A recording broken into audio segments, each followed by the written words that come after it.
Another class? Okay, so I am teacher Dan, your teacher for today. So basically, pinawan na hold the class for today, okay? So before we start our class, can you just greet the person next to you? Na inay mo abay na, inay mo abay lang, inay mo abay lang, liwayo ko, hindi lata ka, alikod, takili, can you do that? Okay, please greet. Nagtay ko na. Very good, very nice, very nice. So, our topic for today is cooperative learning theory. Okay? Cooperative learning. Okay, everybody say cooperative learning. Cooperative learning. Before we start that, can I just ask someone in the class to share their week so that occupy ang time together. Can I ask Harley to share your experience last week sa whole class? Can you stand up here, Harley? Actually, my last week has been busy home alone. And also, solving my homework. And that it. Okay. Thank you so much, Harley. Ano Harley na yung week, ikano tayo no? Ito niya mga problema. Thank you so much. Ito, to start our topic, everybody say ready? So, cooperative learning theory.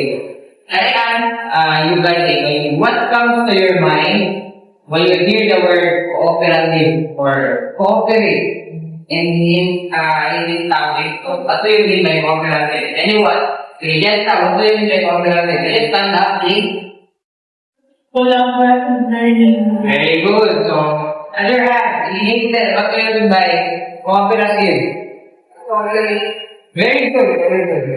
So, in simple words, when we say cooperative learning, it emphasizes the importance of collaboration in the learning.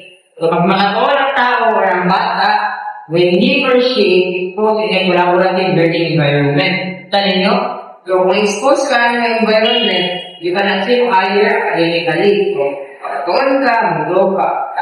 Kung walang idea ni cooperative learning. Well, natapdan naman ninyo? So, now, let's apply ang idea niya. Okay? Kaya sa inyo ha? So, can you find a pair? Like, nakita mo pares ninyo and then just introduce yourself to one another. So, kanang mabuhay sa iyo, pwede ako natulog at malalaki na kumakas ang uwan. Kaya ba ito, introduce yourself to one another then I call you as a group to share po sa inyo ang mga nailahan sa katapusan. Okay, I will give you a minute na tulog yung pagaling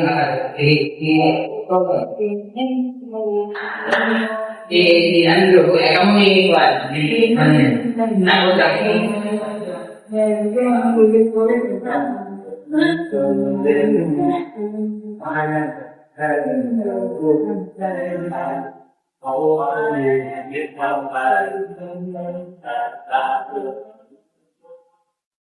I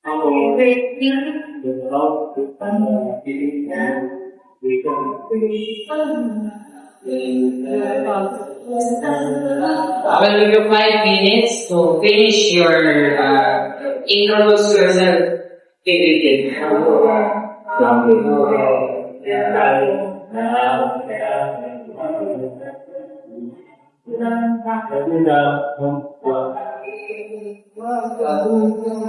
Okay, time up. Okay, as English majors,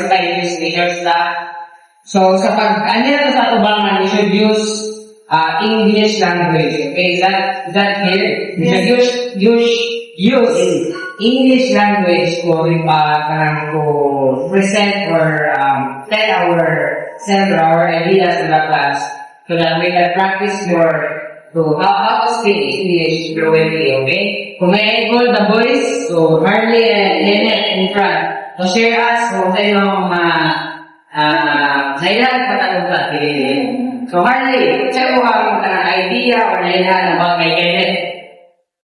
I understand that in background. But Get up.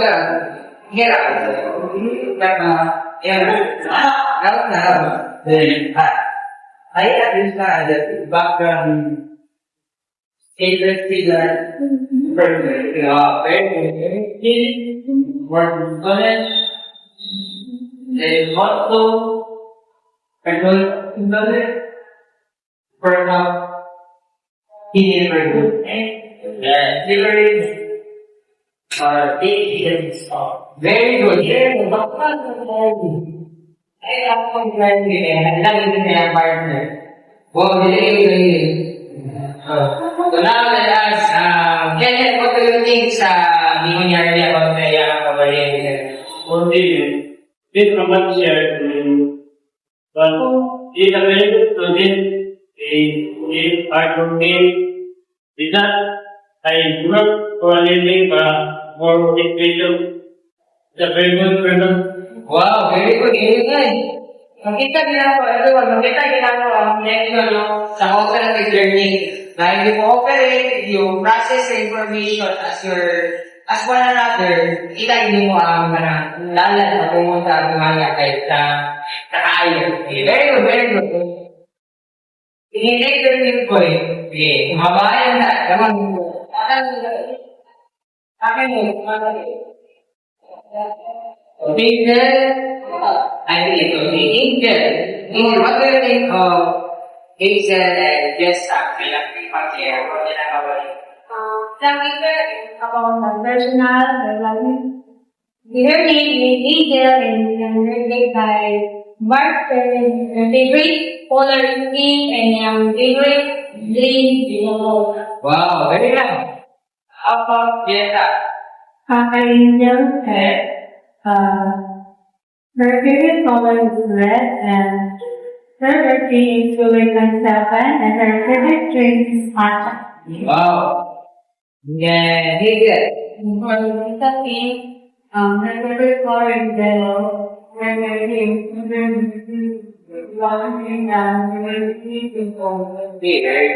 Okay. Ang mga boy ko na nagtawag kanina ng can you just introduce yourself po kailangan like sa mga personality, are you shy as a person? Are you have interpersonal competent like outgoing ka sa ubat or sa mo ang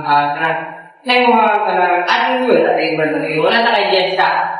My name is Mary and I am 9 years old and I am in the personal as well as I like to be alone. Yeah. Okay, so you are intrapersonal. So you have to be alone. So physically, you have an introvert attitude. Parang hindi ka. How about Angel sa Angel? Angel. And everyone can be and 10 years old and I am a baker and we prepare and Either. Only one. Introvert and extrovert. Very, very good. Very well. How about Angel? I think the Sunday is and I'm introvert and like crowded. Ito ang Angel na dahil siya ka-soft spoken. Okay? Kung nilamon siya, maulaw ka. Thank you, girl.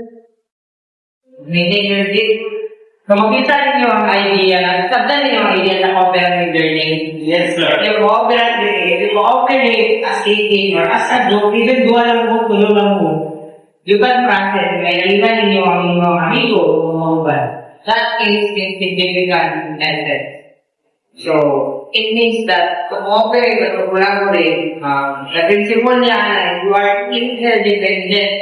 What do you mean by interdependent? Kung matagod ka, nadepende sa matagod ka. Hindi lang kayo ang grupo, nalit ka kayo ang amigo, nalit ka kauban, hindi dua mo, ako na lang nalit ka matagod ka. So, muna yung idea, and I hope na-enjoy na po sa ako lesson mo. Na-enjoy na ba sa lang? Yes, sir. Happy na po sa lang. Okay, today? Cooperative learning. So again, push back to know what? Cooperative learning. Very good. That's it, guys. Thank you so much. Have a great day. Very good. Okay? Thank you, sir. Bye-bye, guys. Bye.